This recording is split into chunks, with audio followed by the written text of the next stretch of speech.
One of your kind of trending work, very पारिवारिक। आपकी शादी होती है और 3 वीक के बाद इसका शूट स्टार्ट होता है। डेजा वू जिसे कहते हैं वो भी लग रहा था कि काफी सीन शूट करते हुए मुझे लगा अरे यार ये तो अभी 2 हफ्ते पहले मेरे साथ हुआ। शो तो पॉपुलर हुआ ही, जो पॉपुलर हुई वो इस शो का टाइटल ट्रैक। तानी सुन ला। मॉरिशस में ज्यादातर बिहार के लोग हैं जो बहुत पहले उनके दादा परदादा लोग आए थे यहाँ पे काम करने के लिए, तो वहाँ पे भी ये गाना बजता है शादियों में मॉरिशस में। मेट्रो इन दिनों के वक्त जब मैं शूट कर रहा था तो लास्ट डे पे जो लास्ट शॉट था उससे कुछ टाइम पहले मैंने एक मील खाया था और मुझे नहीं पता था कि मुझे उस पर्टिकुलर चीज से फेटल एलर्जी है। एंड चेहरा मेरा I start looking like a 75-year-old गाय, क्योंकि पूरा अपने आप में ही डिस्टॉर्ट होने लगा एंड मतलब रॉक हार्ड हो गया। एक फिल्म है आपके करियर में, द केरला स्टोरी। काफी लोगों ने इसको प्रोपेगेंडा मूवी बोला और आपको जो बहुत सारे थ्रेट्स आए थे उसमें एक किसी ऐसे इंसान का भी थ्रेट आया था जिस कैरेक्टर को आपने प्ले किया था। He messaged me, I'll see you।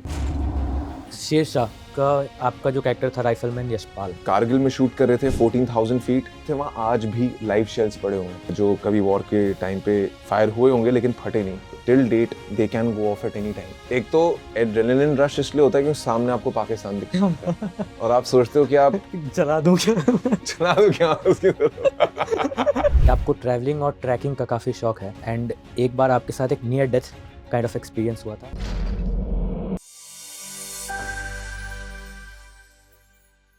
Hello and welcome to another episode of digital commentaries unfolding talents. आज हमारे साथ हैं वो एक्टर जिनको आपने Shershaah, Crash Course, Guilty Minds जैसे कमाल के वेब शोज और फिल्म्स में देख रखा है और इन दिनों वो देश के सबसे पारिवारिक इंसान बन चुके हैं। We have with us very charming and versatile Pranay Pachauri. Pranay, welcome to the podcast. Thank you so much for having me here। Beautiful introduction। Thank you। कैसे हो आप प्रणय?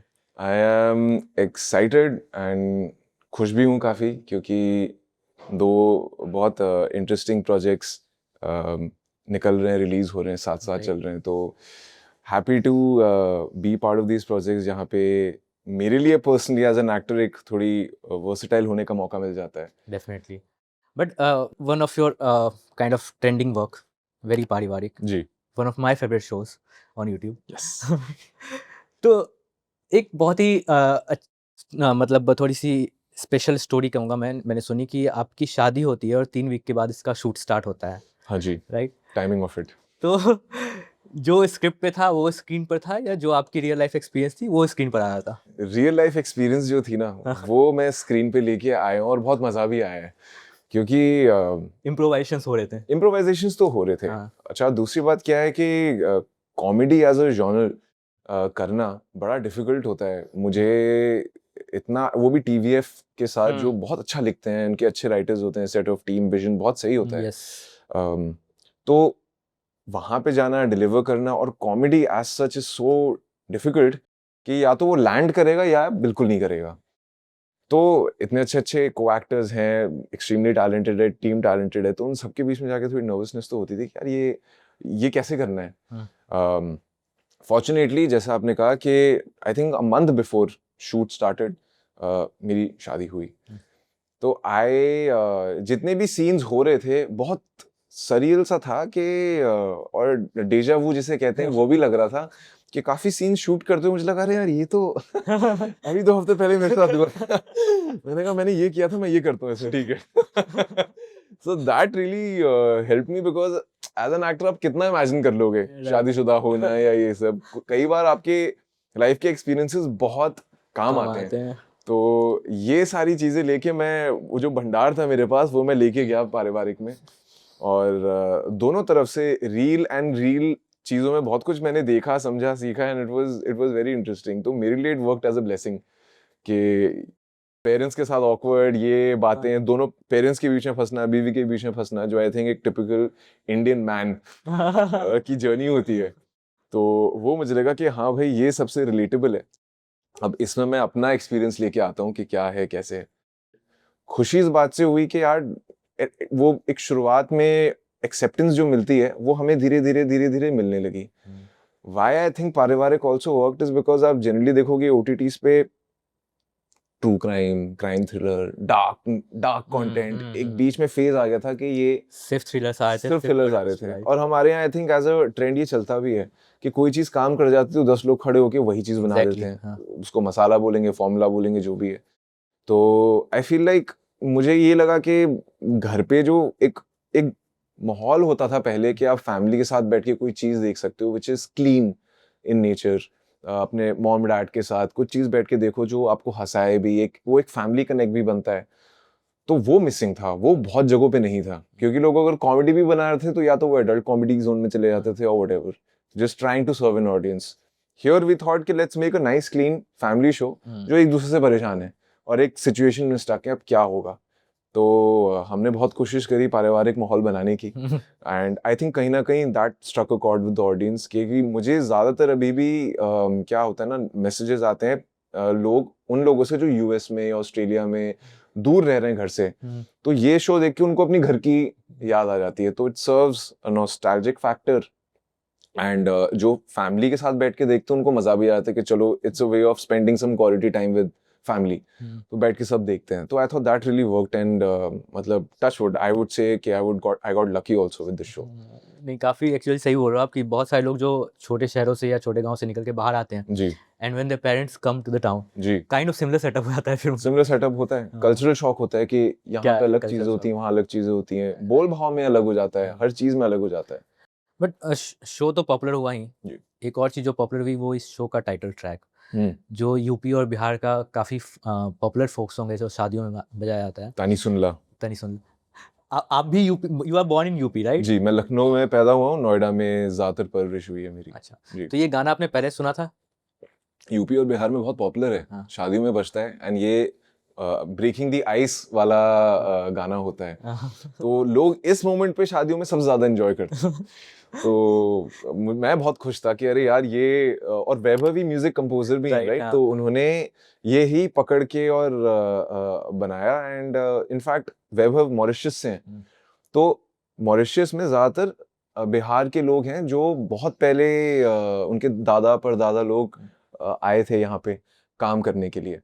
तो वहां पे भी ये गाना बजता है शादियों में मॉरिशस में, एंड वैभव ने वहां सुना था। तो आई वाज लाइक यार सोचो कहाँ कहाँ से चीजें ट्रैवल होके कहाँ पे लैंड करती हैं। तो this song has become a banger, मतलब लोगों को बहुत पसंद है। इसका वीडियो भी जो आया था वो भी काफी काफी फनी था, काफी इंटरेस्टिंग था। बट आपको इस गाने का लिरिक्स समझ में आया कि क्या है क्या नहीं है क्या? मुझे समझ में आया। पहले समझ में आया था या बाद में सुनने के बाद पता चला? एक्चुअली जब गौर से सुनो तो समझ में आता है कि क्या ये क्योंकि होता क्या है ना, कई बार आप गाना सुनते हो तो उसकी बीट्स आपको पसंद आती हैं, तो आपको लगता है कि हाँ ये तो अच्छा लग रहा है सुनने में। फिर जब आप लिरिक्स पे ध्यान दो तब समझ में आता है कि तुम्हार बुआ नार क्या ये कहाँ जा रहा है गाना। तो लोगों को मुझे हाँ, तो लोगों को उस चीज में बहुत मजा आया कि गाना सुनने में तो अच्छा है but lyrics wise it takes of.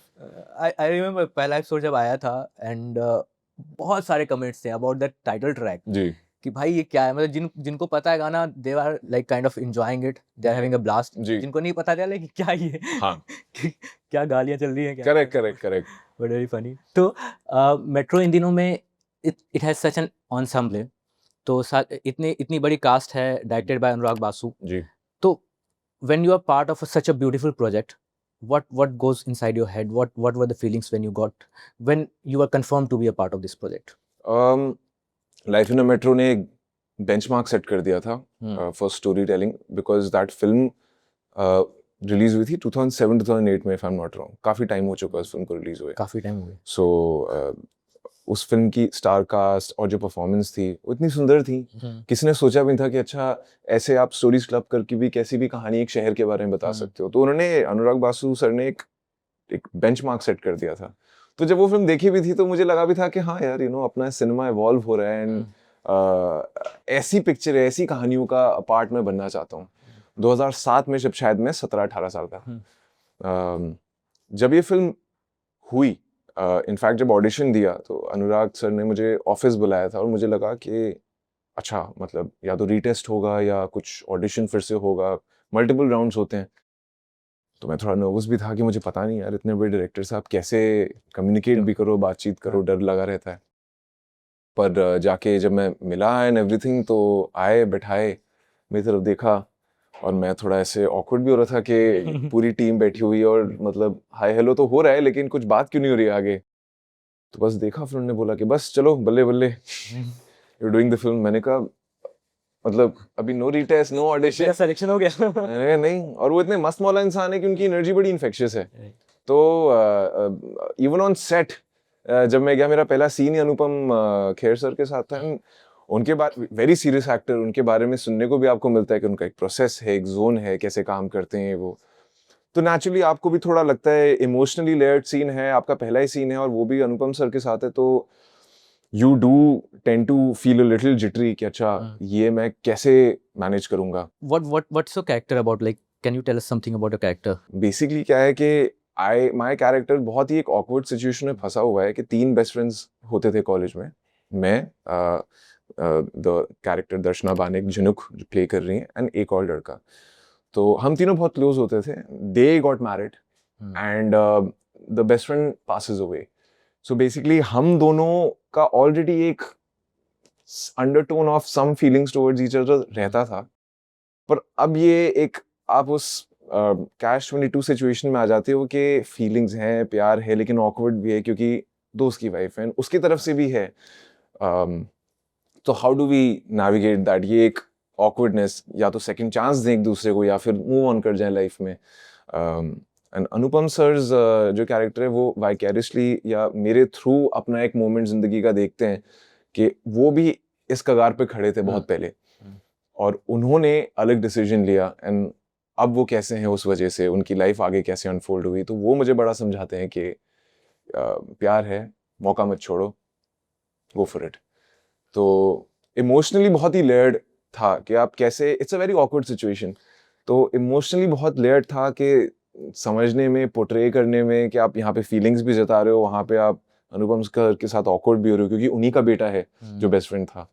तो आप प्रणय, मेट्रो इन दिनों का आप एक्सपीरियंस बता रहे हो, कैसा रहा आपका सेट का एक्सपीरियंस? कोई एक ऐसी एनेक्डोट या ऐसा कोई एक्सपीरियंस जो आप शेयर करना चाहते हो जो याद रहेगा आपको शूट खत्म होने के बाद भी, याद रहेगा बिकॉज या याद रह गया? जबरदस्ती रहा याद रह गया है क्योंकि मेट्रो इन दिनों के वक्त जब मैं शूट कर रहा था तो लास्ट डे पे जो लास्ट शॉट था उससे कुछ टाइम पहले मैंने एक मील खाया था और मुझे नहीं पता था कि मुझे उस पर्टिकुलर चीज से फेटल एलर्जी है। मोरिंगा जो होता है बेसिकली, अच्छा, हाँ, ड्रम स्टिक्स जो सांभर में डलता है। तो मुझे नहीं पता था कि ऐसा कुछ होगा, तो मैं खुश, मैंने कहा कि लास्ट शॉट है, बहुत इंपॉर्टेंट शॉट है, करते हैं। मैंने खाना खाया। खाना खाने के बाद मुझे थोड़ा अजीब सा कुछ लगा चेहरे पे कि ये क्या हो रहा है, थोड़े इससे मतलब रैशेस हो रहे हैं, क्या हो रहे हैं।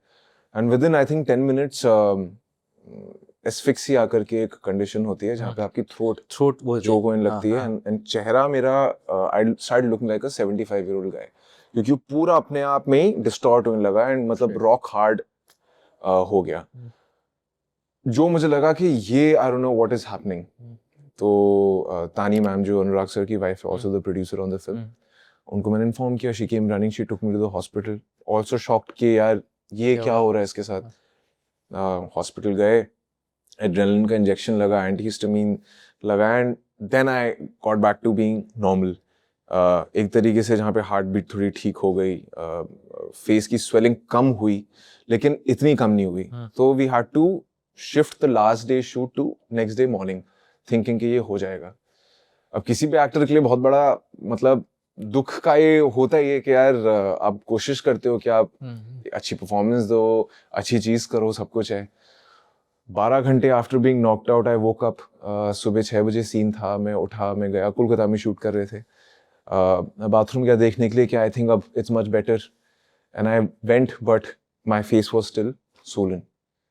एंड मतलब मेरा उस टाइम पे बहुत हार्ट ब्रेक सा हो गया था कि बहुत इंपॉर्टेंट सीन है यार मेरे कैरेक्टर के लिए, एंड मैं ये कैसे शूट करूंगा। I think Anurag sir will not be happy, और वो खुद ही आपको लगता है कि यार लोग बोलेंगे अरे ये क्या है, वो। तो एनीवे आइस पैक लगा के मैं गया सुबह सुबह।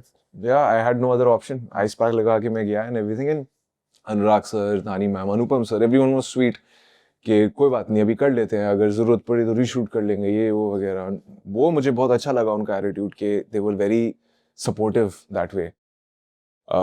लेकिन हाँ आई थिंक अब जब आप फिल्म देखेंगे तो वो पर्टिकुलर सीन में आपको दिखेगा कि मैं वही अच्छा बोलने ये वाला वो था चेहरा है। कि अगर वैसे ही किया तो ध्यान अब वहाँ रहेगा कि वो क्या है कैसे। हाँ होपफुली शायद उस चेहरे पे अगर ध्यान ना गया और सीन पे रह गया तो मतलब मैं ठीक एक्टिंग कर रहा हूँ। लेकिन मेरे लिए बहुत ही गट रेंचिंग हार्ट रेंचिंग वो था कि यार मैं मतलब वो लोग बेचारे कोशिश कर रहे हैं कि ना दिखे चेहरा वैसा। मेंटली भी आई वाज फीलिंग डाउन लेकिन दे वर जस्ट एक तरीके से इनकरेज कर रहे थे कि नहीं कर लो हो जाएगा it will be nice and everything and I sort of push my self in doing that. लेकिन हाँ अब वो आपको स्क्रीन पे दिखेगा। तो एक फिल्म है आपके कैरियर में, आपकी फिल्मोग्राफी में, जिसका नाम हम सबसे पहले दिमाग में आता है, द केरला स्टोरी। करेक्ट। क्योंकि मैं ये सवाल नहीं पूछूंगा कि आपको थ्रेट्स आए या नहीं आए, आए ही होंगे, सबको आए थे, बहुत उस वक्त न्यूज़ चल रहा था कि जी काफ़ी लोगों को पसंद आई मूवी, जी काफ़ी लोगों ने इसको प्रोपेगेंडा मूवी बोला और जी काफ़ी थ्रेट्स आए। जी बट एक again there is one special thing that I heard about it, कि आपको जो बहुत सारे थ्रेट्स आए थे उसमें एक किसी ऐसे इंसान का भी थ्रेट आया था जिसके लाइफ या जिसकी कैरेक्टर को आपने प्ले किया था। Correct. Is it right? It is true because मुझे उस टाइम पे लगा तो फिर मतलब सही किया मैंने जो रोल सही किया because he message me and उन्होंने बोला भी था कि I will see you and Karma तुम्हें देखेगा। मैंने कहा ठीक है। uh, क्योंकि मेरे दिमाग में from the very beginning I was very clear कि ये जो कहानी जब मैं पढ़ रहा हूँ समझ रहा हूँ सुन रहा हूँ देख रहा हूँ it is based on real incidents it is based on real stories and it was never कि मतलब किसी पर्टिकुलर सेक्शन रिलीजन कम्युनिटी के खिलाफ है। आउट एंड आउट हम बोलते थे कि भाई आइसिस के खिलाफ है। अब आइसिस किसी के रिलीजन का पार्ट है नहीं। अगर एक ऑर्गेनाइजेशन एक दूसरे नेशन को अनस्टेबल कर रही है फॉर इट्स ओन गुड तो कहानियां जो हम बताते हैं वो तो हमारे सोसाइटी का मिरर रिफ्लेक्शन है ना। तो कई बार ऐसी कहानियां भी आती हैं जो आपको शायद थोड़ा अनकंफर्टेबल करें। आपको शायद लगे कि ये क्यों बता रहे हैं वो क्यों बता रहे हैं ऐसा वैसा वगैरह वगैरह। लेकिन हम एक पर्टिकुलर ऑर्गेनाइजेशन की बात कर रहे थे वो है आइसिस। और जब वो लोग आपके देश को अनस्टेबल करने की कोशिश कर रहे हैं और ये रिलीजन तो मतलब एक सिर्फ मुखौटा होता है ना एक मास्क ही होता है क्योंकि जस्ट इट्स अ शील्ड कि अपने आप को बचाए रखें उस तरीके से। लेकिन इंटेंशन तो गलत है चाहे वो कोई भी रिलीजन के ऐसे लोग छुपा के आए या व्हाटएवर हो। अनस्टेबलाइज करना तो should not be the thing. तो उस हिसाब से वो कहानी बताई थी एंड मुझे लगा भी था क्योंकि आपको पता नहीं है कि आपको रिस्पॉन्स कैसा मिलेगा। लेकिन आप मानोगे नहीं मेरे पास इतने लोगों के मैसेजेस आए कि something similar had happened with them something similar had happened with them. In fact one of the girls जो फिल्म में कैरेक्टर मतलब जो कैरेक्टर है मेरी बिल्डिंग में बॉम्बे में ही रहते हैं उन्होंने उस लड़की को पढ़ाया भी है till date that girl is missing. Oh shit. So when he came and he told me so you do realise कि आपके काम का रियल लाइफ पे कितना बड़ा इम्पैक्ट होता है। आप you are going at war with a terrorist organization by the name of ISIS through a film. You're not going against any religion or anyone else. तो मुझे लगा कि यार ठीक है जो हमने किया है वो इट्स फाइन वो किसी के खिलाफ नहीं जा रहे हम। लेकिन जब जो कैरेक्टर मैंने निभाया और उसने मुझे पर्टिकुलरली मैसेज किया है तो मुझे लगा कि ठीक है कहीं ना कहीं तो चुभा होगा ना इसको कहीं ना कहीं इसको लगा होगा क्योंकि जब सच बताते हो और सच कड़वा होता है और जब सच बताते हो तो obviously you get affected. Otherwise आप क्यों मुझे अलग से उठ के मैसेज करोगे। तो वही चीज है सैड ट्रूथ है। लेकिन लाइक आई सेड हमारी कहानियां या फिल्म्स जो हम बताते हैं are a reflection of our society and we are not going through some of the greatest times. It is honestly a great time to be alive but also a weird time to be alive. Wars हो रही हैं ये हो रही हैं वो हो रही हैं everything is going right wrong. So यही है। तो शेरशाह आई थिंक आपका जो कैरेक्टर था राइफलमैन यशपाल जी right? जी और वो शूट हुआ रियल लोकेशंस पे, रियल लोगों की कहानी। जी and I remember watching an interview back then कि हाँ उसमें हमने रियल राइफल्स यूज़ किए थे, रियल जी। सब कुछ यूज़ किया था। हाउ डिफिकल्ट और हाउ चैलेंजिंग या interesting was that entire shoot experience? I think one of the best experiences of my life because एक आर्मी मैन प्ले करना एंड एक वॉर फिल्म का पार्ट हिस्सा होना जहाँ पे अभी सारे एक्शन सीन्स और ये सारे सीन्स कर रहे हो it's a dream come true for any actor. Kargil में शूट कर रहे थे 14,000 feet real rifles, real vest, real पटका, रियल शूज जो भारी होते हैं, 2-2 केजी, 2-2 केजी, ये भी 2 केजी, राइफल इज 6 केजीज।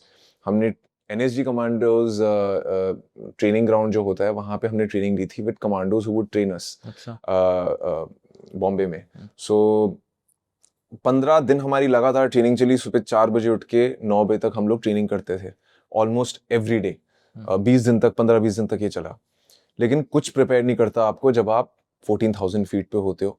आपको लगता है कि बॉडी में स्ट्रेंथ है, ये है वो है, बट 4 कदम में और आपकी सांस और आपकी दिल की धड़कन आप सुन सकते हो, सांस फूलने लगती है।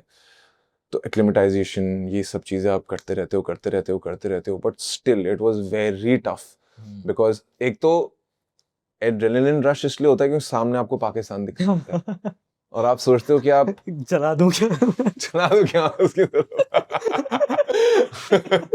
तो एक कहीं ना कहीं Real अंदर life से, भी है। हाँ, एक अंदर से जोश और पेट्रियोटिज्म तो ऐसे चल रहा होता है कि हाँ यार हम कर रहे हैं, and it helps you feel that character. 45-50 degree पे जब आपका ऐसे पहाड़ है और उस पे आपकी सेंटर ऑफ ग्रेविटी आप ऐसे मेंटेन कर रहे हो तो बड़ा मजा भी आता था।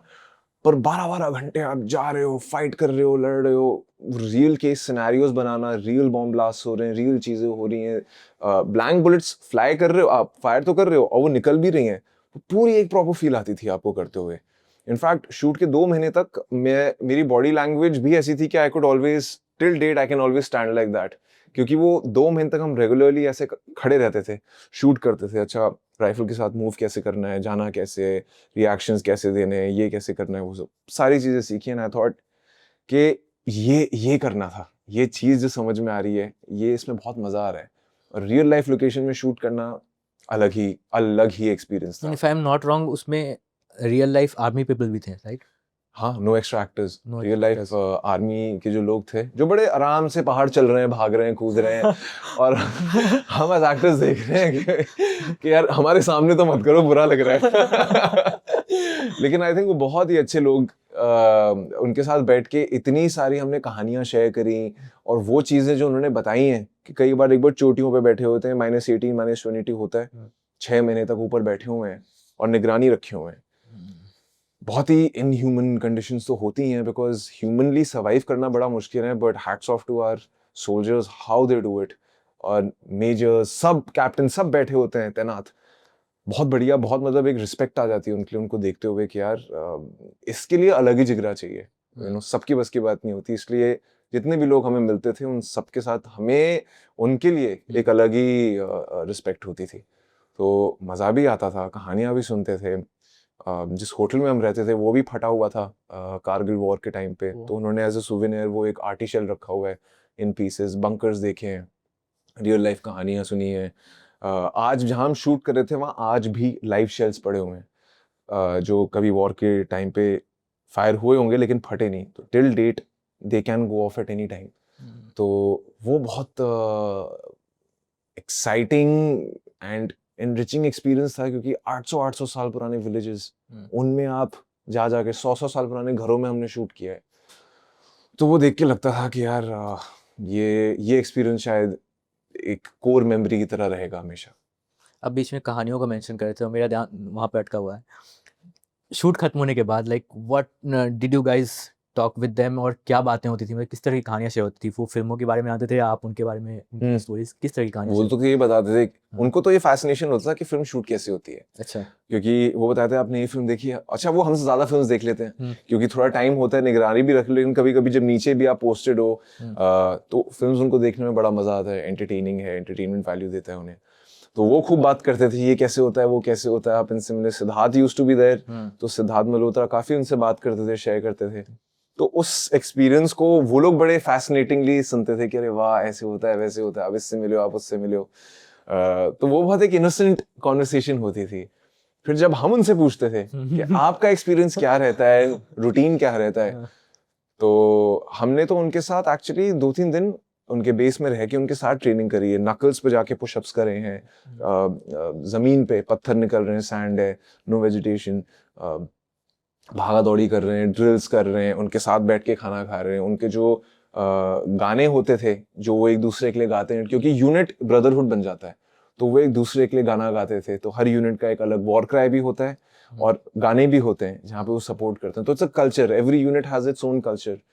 तो वो सब देख के लगता था कि ये लाइफ मतलब शायद ही इतनी यूनिटी, इतनी लाइवली जिंदगी शायद ही कोई और जीता होगा, बिकॉज डिसिप्लिन है, एक ब्रदरहुड है, एक पर्पस है और एक जज्बा है अलग ही जिंदगी जीने का, कि पता है खतरनाक काम कर रहे हैं लेकिन दिल से कर रहे हैं और खुश होके कर रहे हैं।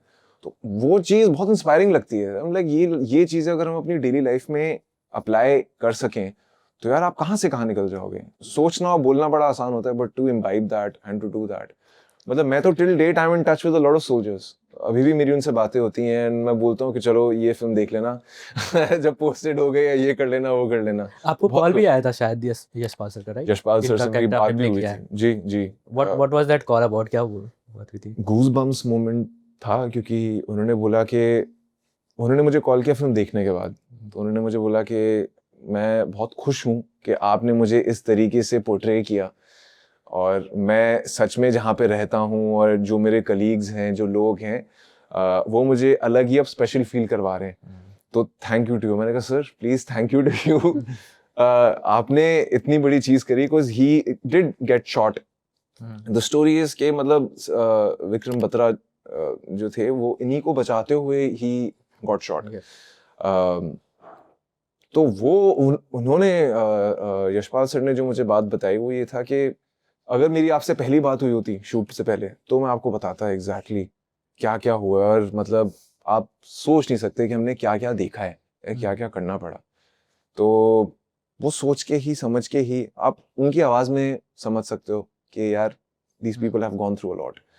So बहुत गूज बम्प वाला मोमेंट था, बट आई वॉज ग्लैड कि उनको काम अच्छा लगा, तो मेरे लिए वही एक तरीके से सक्सेस थी कि आई एम हैप्पी कि उनको अच्छा लगा, वो खुश हैं। तो वो भी आज तक कभी कभी उनके मैसेजेस, अपनी फोटोज शेयर करते हैं, बात करते हैं। तो अच्छा लगता है कि यार किसी ने मेरा काम कहीं ना कहीं छोटे ही लेवल पे क्यों ना किसी ना किसी को अच्छा इम्पैक्ट किया है। वो मूवी भी काफी अच्छी मूवी थी, काफी जी लोगों ने पसंद की जी शेरशाह। जी। आपको ट्रैवलिंग और ट्रैकिंग का काफी शौक है, हाँ एंड एक बार आपके साथ एक near death kind of experience हुआ था व्हेन यू वर ट्रैकिंग जी मैक्लोडगंज में। जी। What was that incident? I must say सबसे पहले आपकी रिसर्च कमाल की है। आप स्पाई भी बन सकते थे अगर आप यहाँ नहीं आते। ऑल्टरनेट करियर्स होता है। ऑल्टरनेट करियर है, और आप लिखते भी हैं तो आप बिल्कुल लिख सकते हैं। मेरे साथ ही हुआ था, एक त्रियुण करके बहुत फेमस ट्रैक है मैक्लोडगंज से। ओके।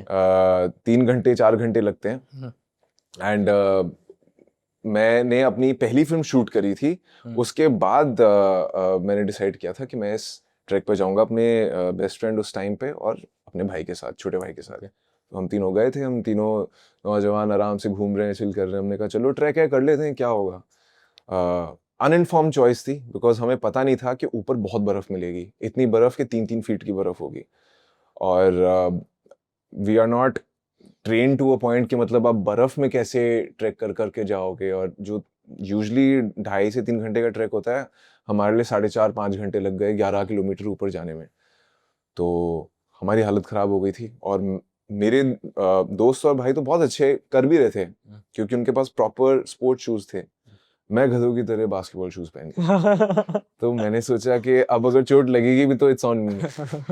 तो बहुत सारे मौके हुए जहाँ पे कि पहाड़ों में जब आप ट्रैक करते हो, अगर आप स्लिप कर गए तो वहाँ कोई रेस्क्यू टीम थोड़ी खड़ी है कि अरे उसको उठा लो। आप गिरे तो गिरे, और बर्फ का कुछ पता नहीं होता, चट्टानों का कुछ पता नहीं होता कि आप कितना स्लिप होके कितना जाओगे। और मेरे मन में बस ये लग रहा था कि यार अभी मैंने फिल्म करी है, मेरी पहली फिल्म आनंद भगवान उससे पहले मुझे जस्ट सेव मी, कुछ मत करो, I just want to see that film.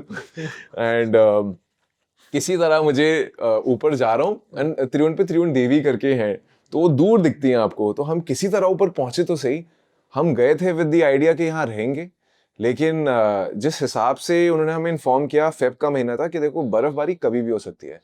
तो हमें लगा कि यार हम फंस ना जाए यहाँ पे, फिर नीचे आना बड़ा मुश्किल हो जाएगा, क्योंकि ऊपर रूम्स एक ही थे जिसमें शीशा टूटा हुआ है, उसमें से बर्फ घुसी हुई है, बाथरूम टूटा हुआ है, उसमें भी बर्फ घुसी हुई है।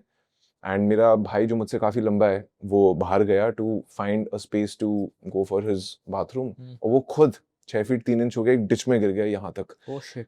दूर से मुझे आवाज़ आ रही है, प्रणय प्रणय, मुझे लगा कुछ कोई बुला रहा है और मैं जाके देखा तो मेरा भाई डिच में था उतनी। तो हमने कहा यार ये सारे इंडिकेशंस और साइंस हैं कि भाई वापस जाओ, निकलो। अपहिल टफ होता है, डाउनहिल थोड़ा इजी होता है। हाँ। तो हमने बैग बुरी अवस्था उठाया, नीचे आए और स्लिप कर करके फिसलते हुए just with a single prayer कि यार किसी तरह बच जाएं, क्योंकि अभी बोलते हुए तो बड़ा मजा आ रहा है पर उस टाइम पे तो मेरी हालत खराब थी कि यार ये, क्योंकि सारा रास्ता ऐसे ही है, कैसे जाओगे, वो भी basketball shoes, no grip, nothing. तो वो बहुत बड़ी बेवकूफ़ी थी, तो भगवान का आशीर्वाद है, बच गया। Pranay, I'll close with one last question या with one last topic Yeah. जो बहुत important मैंने पूछा नहीं, about your wife सहज। जी। Again a very interesting story कि वो एक स्क्रीन राइटर है, वो भी she has written shows like ब्रोचारा लिखा है, ब्रेकफास्ट लिखा है, जी। एक्सेट्रा, और आप एक एक्टर हो, बट एक स्क्रीन राइटर और एक एक्टर सेट पे नहीं मिलते हैं, जी। एक फ्रेंड की शादी में मिलते हैं, क्या होता है वहाँ पे? वो अपने में ही कहानी है, बहुत क्लीशेड कहानी। वो मैं बता सकता हूँ बट मैं आपके मुंह से सुनना चाहता हूँ।